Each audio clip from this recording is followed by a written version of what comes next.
You're listening to the Thrive Podcast, where every week we dive into a practical, tactical tip to bring you from a life of simply surviving to thriving. It's personal development for the everyday girl who is done with coasting through her days, done with feeling like she's missing out on the deeper meaning of her own life, and done with mediocrity once and for all. Because it's not enough to simply survive. You deserve to thrive. Welcome back to Thrive. If you're not one to love change, today's episode with certified coach Karen Herbert may change your mind. No pun intended. Karen specializes in helping empty nesting and almost empty nesting moms thrive through transition and create the purpose they crave in the next season of life. But really, she's an expert on transitions in general and is sharing all the specific steps and practical tips today to help you thrive in your own next stage, whatever that may be. Today, we're talking about the difference between change and transition, and also the differences between having a victim or fear energy and a confidence energy, and how to transition from one to the other. Karen also helps get rid of mom guilt, whether you're an empty nesting mom or a new mom with young kiddos, and shares actual examples of the best ways to give advice to young adults for it to be accepted, respected, and even sought after. Stay tuned through this conversation. Drop it 5 stars if you like what you're listening to. And now, welcome, Karen. Hi, it's so nice to be here with you, Erica. Hello. I'm so happy to have you here, especially for any and all empty nesters or soon to be empty nester friends listening, because you really specialize in helping this piece of the population thrive through that undoubtedly huge transition. But beyond that, I feel like this will be a really great conversation about thriving through transition in general. Like we were just talking about before we hit record, since oh my goodness, pandemic, people's careers, relationships, it feels like the entire, almost 2 years has just been one big giant transition. So I think it's going to be really helpful and enriching for people to have some pro tips on navigating and really thriving through transitions, whether they are being thrust upon you and forced upon you, or whether it's something that maybe you'll feel confident enough to do intentionally and by your own making first and foremost. So first, before we dive into all of that though, give us the lowdown on who you are and what you do and your current stage of thriving in life. Sure. Excellent. Yes. My name is Karen Herbert. I am a mom of 3 young adults. I've been married for about 21 years and have just kind of an eclectic background in psychology and human development and philosophy. So I'm in the empty nest transition period myself, and I am a life coach for other moms who are wanting to thrive in this transition and really step into the next powerful stage of life for themselves. And I work with my spouse, Curtis, and I just love that aspect of our life together. And we really, really love and appreciate the women we work with. I think what's so cool too, and especially powerful about what you do and your work, is that I feel like oftentimes, for me, it's my parents' generation. We've seen them spend their entire lives up to a certain point just giving of themselves to others, to their kids, maybe often at the expense of their own dreams and desires. So, I mean, I feel so lucky to have seen such selflessness, but I also feel like sometimes there's a sense of needing permission from your kids to now go live your life and choose you. So I think that's such I haven't seen a lot of people tap into that niche and be like, hey, listen, like it's okay to get some help now and not feel like you have it all figured out as you go through a transition, because you've been taking care of other people for so long. Like it's okay to take care of you now and really dive into how do you figure it all out now? And it's okay if that looks different than what it looked like when your kids were living at home or when they were little or before you ever had kids in the first place.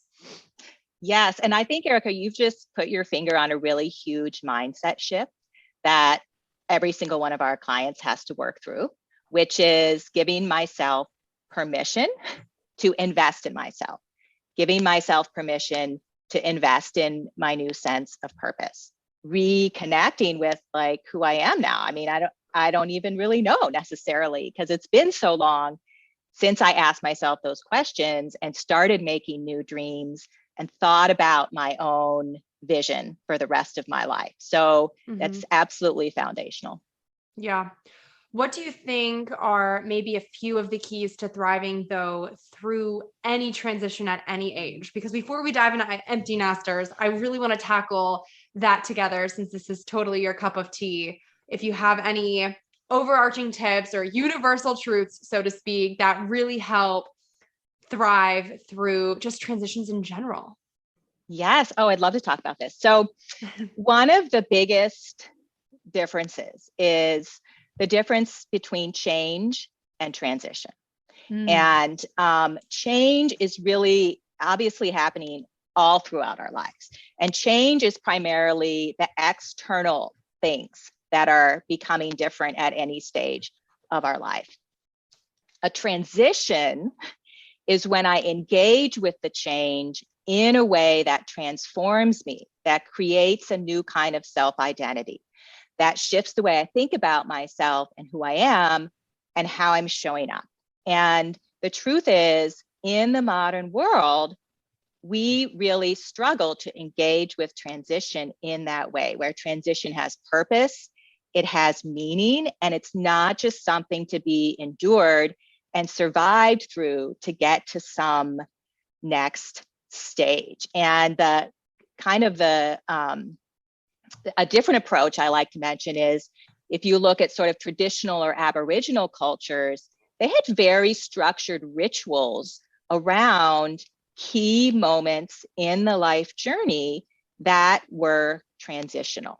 And there was a lot of intention behind how they structured those rituals to mark, to symbolize the whole transition process. And obviously, we're not really in a space in the modern world to do that, but we've lost our sense of purpose and meaning.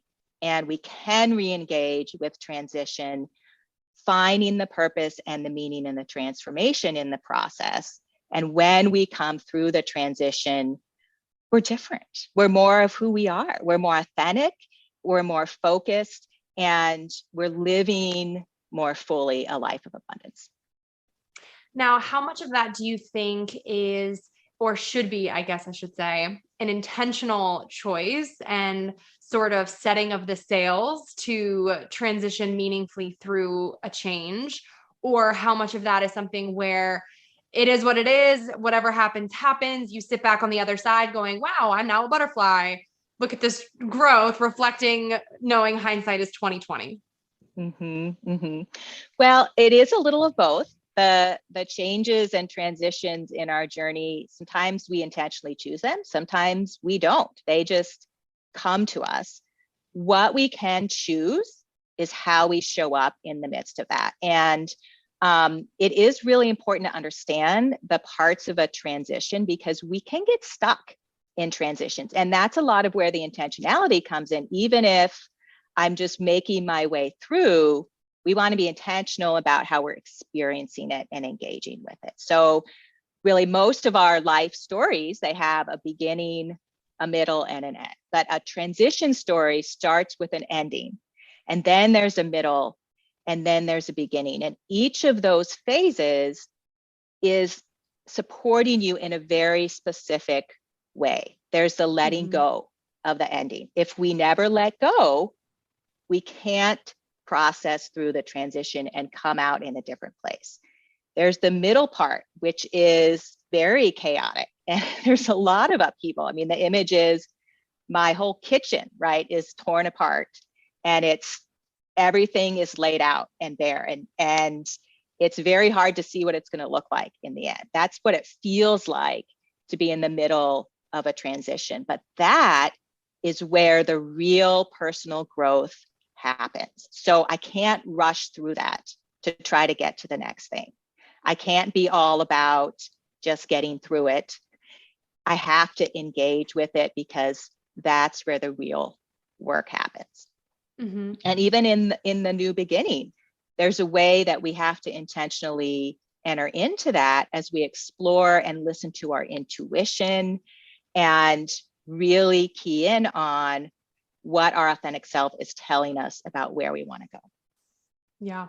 So can you walk us through maybe an example so that listeners can kind of put two and two together and see how this might play out in real life. I'm sure we've all experienced transitions at some point or another, but walk us through an example of what might be a common one that's relatable to folks, and any sort of maybe intentional shifts or mindset choices along the way that you recommend people kind of key in on and go, all right, in the beginning, this, in the middle, this, or like how to kind of walk through that with intention if that's what people are wanting to choose to do. Sure. So let me just do kind of maybe a more general example. And let's say somebody is fired from their job. That's an ending. And if you're fired, you didn't choose it. So there's a sense of loss, and every ending has a sense of loss. And that needs to be experienced and acknowledged and validated. There's going to be a loss to work through. Also, in our jobs, as in our family life, there's a huge sense of identity in that part of who we are. So there's going to be some reimagining and re-envisioning work around that part of my identity and who I thought I was and who I am. And there might need to be some real soul searching around what was going on. And people are let go for all sorts of reasons that have nothing to do with them, right? And that's part of it. And at the same time, there's always something to learn from every experience. So digging in to really create the learning and the mastery around the experience so that moving forward, that will really support you in that. And often when you're job searching, it is a big chaotic middle part, and it's extremely stressful, and there's a lot of anxiety around that. It's also an incredible opportunity. There are incredible questions you can ask yourself in that phase, like, who am I really? What is it I really want? What is in alignment with my values and myself and my personal vision and mission for my life? This is an opportunity to really think about where I want to go next and drive that for myself, rather than just making decisions out of a place of fear and with fear energy. So there's a lot that can be engaged with in that phase. And then stepping into a new beginning and sifting through opportunities and aligning things, or trying to align them, maybe they're misaligned with who you are, and finding the alignment as you move forward, which sometimes is a very nuanced and just an intuitive process. So does that answer your question? Is that a good example? Yeah. No, I think it's great because it's a relatable example that everybody has either experienced losing their job themselves or knows someone who has. And I love that you mentioned it being one that we're not choosing because I think a lot of times there is this sense of fear and apprehension around change, typically because a lot of changes are maybe not our choice and they feel like they are thrust upon us. So people are freaking out if change happens because it's automatically feeling like, oh, this is bad. This is not my choice. I don't want this. It must be not a good thing. And I feel like that almost gives change a bad rap sometimes because it limits us from having hope in the potential and seeing the opportunity that could come as you intentionally transition through it, like what you just said. So I think that that's a good example. Yes. And a part of what you're talking about, that acceptance piece of the process, it really does have to happen as you're engaging with the ending, because if there's a lack of acceptance at that place, that will hold people back from the whole rest of the process. And it's very easy to get stuck in the non-acceptance. Absolutely. You also mentioned something, fear energy. Can you talk to us about fear energy and what that is, and maybe how that differs from confident energy and how those show up differently and look differently for people? Yes. So fear energy, it's more than just the emotion of fear. It's basically a future-oriented, outcome-oriented fear around what will happen in the future. And it looks like a lot of things. It looks like overwhelm. It looks like not taking action because we don't know what to do and we feel powerless. We feel helpless. Sometimes it's called a victim energy. And I'm not sure what I think about that word, but what that means is I feel like I'm at the mercy of my circumstances and I do not have the power to influence or change myself or the things around me. And that is a very disempowering kind of energy. And we all experience it. It's just a normal part of human life. And it can really keep us stuck and hold us back. And the main difference between fear energy and confidence energy is in confidence energy, you do believe you have the power to create change. You do believe you have the influence. You believe that you can make choices about your own life to live the way that you want to live and show up the way that you want to show up. So confidence energy sees a lot more opportunities and solutions and possibilities. And whereas fear energy creates this very narrow perspective, we become problem focused, we feel burdened, we feel like we really can't move forward. And confidence energy comes from ourselves, not from some skill we have or some experience we have. It's not the kind of confidence from, well, I've done this for 10 years, so I'm confident I can do that. It's an inner confidence that I can rise to the occasion. I can make change. Yeah, that's awesome. If people find themselves, if they're listening to this and they're like, oh no, I have fear energy, I can't relate. Is there anything that you recommend they do to transition to being more confident, having more confident energy in a way that feels authentic and still in line with where they're currently at in life, but where they're able to kind of authentically and confidently, no pun intended, step into a more confidence energy? Yep.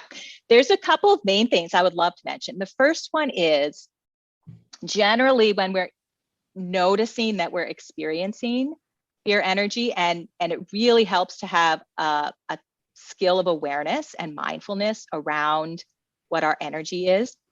When we're noticing that we're experiencing it, we first have to accept that, because what sometimes happens is we immediately start judging ourselves for the energy that we have. And that is like a double whammy for us.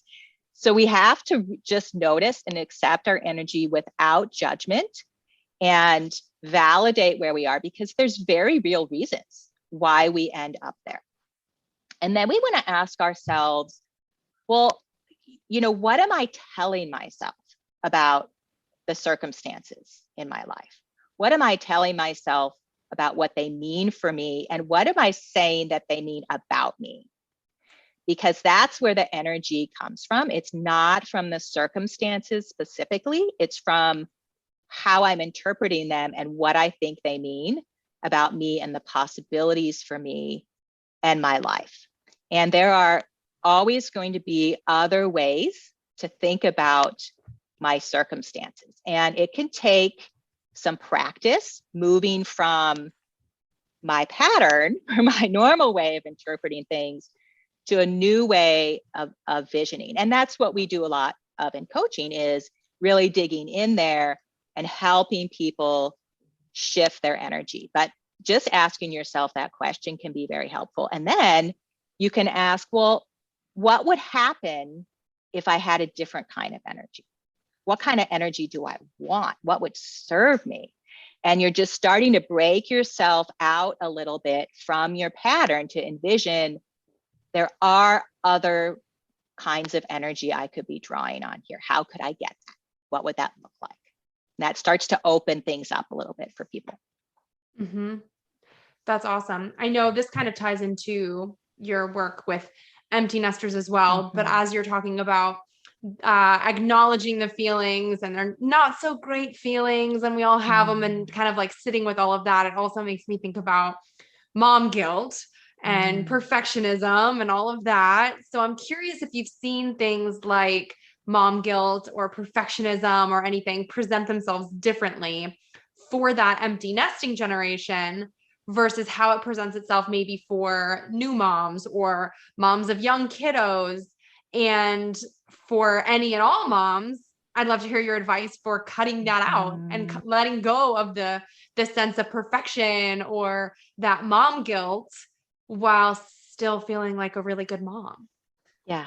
Yeah. And this is super connected to what we were talking about, because the perfectionism and the guilt is really a part of fear energy. Yeah. And it can show up in that way. And I do believe that mom guilt is a real thing for moms, because we are so invested in our kids and we feel so responsible for their happiness, their well-being. And I mean, let's be real, when they're little, we're totally responsible for everything. And sometimes we never, in the 20 years of raising our kids, we just don't quite gradually let go of the responsibility and allow that person to really take on their own self. And it makes sense because we love our kids. We want to serve them. We want to see them happy. And yet we tend to take responsibility for things that are not our responsibility. And we tend to take control for things that are not in our sphere of control. And when we approach the empty nest season, it just brings all of that into this sharp focus, because now they're not our children anymore. They're their own young adult. And there are things they need from us that are different. And guilt will not only break us down as moms, it will break down our relationship with our young adult if we allow it to stay there, because we'll be responding out of guilt. And I'd love to share a quick story about that if I could. Please, just because yeah. I think it's a beautiful example. I knew this lovely mom, and her young adult was quitting school. And it was very hard for her, because she sees, this path of happiness, well-being, success from staying in school. And this kid was choosing a different path. So there's this desire to control the situation. Let's convince the young adult to do this. Let's give a lot of advice. Let's push this, right? And this was a young adult who did not want to be pushed. And this is classic. Young adults do not want unsolicited advice. They do not want to be told what to do, and they do not want to feel judged. Those are the big three. And as we worked through, really, it was the energy work. This mom was able to recognize, I feel so convinced to try to get my kid to finish school. But the reason I do is because this young adult has a learning disability, and I feel guilty that I did not catch it in time. And I feel guilty, like somehow I should have done more. I didn't do enough. And she made this connection between, if I can get my young adult to finish school, I won't feel so guilty about this. And that was a very, very deep insight, because I'll be honest with you, many moms will go through their whole life's relationship with their young adult and not uncover how that guilt is affecting their relationship. And once she could see that, she could reevaluate and make a different choice about how she was approaching the relationship and their conversations. So it was just a very beautiful, beautiful moment for her. Yeah. And kudos to her for digging deep enough to figure that out, because I think that applies to a lot in life, where we bring things from our past and our experiences into our present. and try to take it with us into the future. And it ends up kind of trickling out into our relationships with other people, because that's just how life works. Like our past informs our perspective. So we're applying that, sometimes forgetting that our past is not a universal truth for everybody else. And just because we experienced one thing or saw something one way, it doesn't mean that that's going to be the same for the next person. It doesn't, it could be different. And it's something where if we're not careful and very intentional and conscious about where we're coming from, especially if we're in a place of giving advice to somebody, I think that's where it can become really tricky. Because if we start trying to put that on other people, I mean, realistically, we could be putting something on them that doesn't even apply or isn't even relevant, because it's just coming from our place of where we were and not necessarily where they are or where they're going to be. Exactly. I couldn't agree more. I think you're right on. Yeah. So for our empty nesting friends, then, how do you recommend keeping connection and communication strong and keeping confidence high when the kids do leave the house and maybe you feel like the relationship is suddenly going to change and the physical distance might have changed and there's all this weirdness on both sides that you're trying to navigate? What do you do? Yes. So the first thing is recognize that this itself is a transition. This is a transition in a relationship, and it's going to take some time. And it's actually going to take longer than we used to think because of the new research around emerging adulthood and how really what that all of the 20s decade looks like in the shift. So give yourself some grace. Give your young adults some grace. They're growing, transitioning, you're growing and transitioning, and that affects the relationship. Part of it is what you just talked about, Erica, which is recognizing I have my own experience, perspective, values, fears, and strengths, and that influences how I perceive situations. My young adult has a very different set of experiences, perspectives. They have their own values. They have their own strengths. So I have to learn how to listen to my young adult from their place and not from my place. So it takes an awareness of my things and my perspectives. It takes a capacity to set them aside and really hear that person. And that can be challenging for parents because there's so much love and investment and worry and concern and fear. So the confidence energy coming into that situation is the whole listening. It's the acceptance. There's a lot of sensitivity around feeling judged for their decisions, for who they are, for the friends they have. And so we really have to intentionally be conscious about going in the other direction and expressing acceptance and not judgment. One of the key tips I give people is if you feel like you have to give advice to your young adult, you want to ask permission first. Ask permission before giving an opinion and advice, making a comment that might come off judgmentally. Just like, are you open to a suggestion? I have some thoughts about this. I don't know if you want to hear them. Is that okay if I share them? And if they say no, we respect the no. We respect the yes.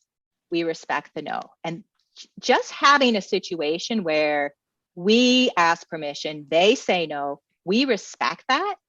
That is very, very supportive for the relationship with the young adult. They feel respected. They feel like they're moving into a new place, and it actually makes them more likely to come to us for advice. So that's the very first skill I like people to learn is asking permission. I love that. On the flip side, do you have any advice for young adults if they're facing a transition, whether they do want help or don't want help from their parent? Is there anything that you kind of wish young adults would know on the flip side of that for going through a transition? Mm-hmm. Mm-hmm. Well, I think one thing is find little ways to express that you do love your parents. Because I know young adults really do, but if they're feeling, just sort of controlled, or if there's patterns, in the relationship as they're getting out of their teens and into their 20s, just finding very small ways to express, I really do love you. Because sometimes parents wonder, they have things they're looking for and they don't even realize they're looking for that. And it just takes, if your son texts you something nice, like moms are just like, oh, dad, it's so big, like very small, doesn't have to be big, just some way of showing love. And then I think, and this is hard when you're a young adult because you've been relating to your parents in a certain way for so long. It's very hard to start to express your own needs and expectations or your own feelings. So a lot of young adults don't know how to say, I'm feeling kind of judged right now. And you may not be judging me. I realize it might be my own perspective, but it's just how I'm feeling right now. And that's really great feedback for parents to know, because normally in the course of raising your kids, it just comes out in all these different areas. So a little emotional intelligence, a little communication, a little being able to have conversations that are real, that goes a long way. Absolutely. Well, Karen, this has been a wonderful conversation. Would love to get things wrapped up by hearing from you. What does thrive mean to you, and how do you strive to thrive in your everyday life?